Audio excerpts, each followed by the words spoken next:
day, another vlog. For today's video, magluluto naman po tayo ngayon ng adobong paa. Kala nyo ice cream, no? Malamang mga loves, galing siya sa ref, kaya papalambutin po muna natin siya ng ilang minuto. Siya, di ba? Sabi sa inyo, ilang minuto lang nakalambot ko na siya. Wow, magic! Syempre, eme lang yun mga loves, hindi ganun kadali magpalambot ng galing sa ref. So, bali dito mga loves, dinoble ko lang po yung paghugas nito, pero hugas na po siya bago ko po siya nilagay doon sa munting refrigerator. Dadoblehin ko lang po yung paghuhugas ng ating paa. Ano daw? Ating paa? Paa naman kasi ng manok, me. Ayusin mo naman yan, sinaboys mo. So, balik na nga po tayo dito sa aking lulutuin.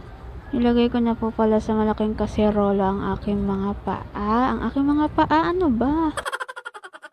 Ayusin mo talaga mag-invoice me. Nilagyan ko na din po pala ng pampalasang sibuyas, bawang, paminta. So, ayun po mga loves, konting kulo lang po is pwede ko na po siyang hanguin. Depende po sa inyo mga loves kung gaano po kalambot yung gusto nyong luto sa paa. Kaya ko lang din naman po ito pinalambot sa ganito mga loves dahil gusto ko po makakain po ng maayos yung aking mga junakis. Nagpainit na din po pala ako ng mantika and then nilagay ko po sa kaserola yung sibuyas, ginisa-gisa ko po. And then nilagay ko na din po yung bawang, hinalo-halo, ayan, tapos magkonting golden brown lang din po siya. Ilalagay na po natin yung pinakulong manok. Ano daw? Manok? Paa ng manok.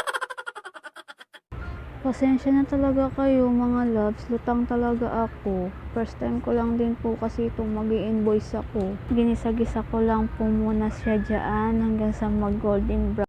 At dito mga loves, nilagyan ko na po pala ng suka and then, ayan, sa sobrang lutang ko, hindi ko na na-video yung toyo. Nilagyan ko pala siya ng toyo, parang ako, maraming toyo.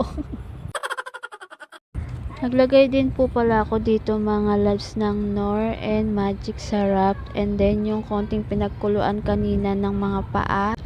Papakuluin ko lang po siya ulit ng ilang minuto and this is it. Fantastic! Kain na po tayo mga loves!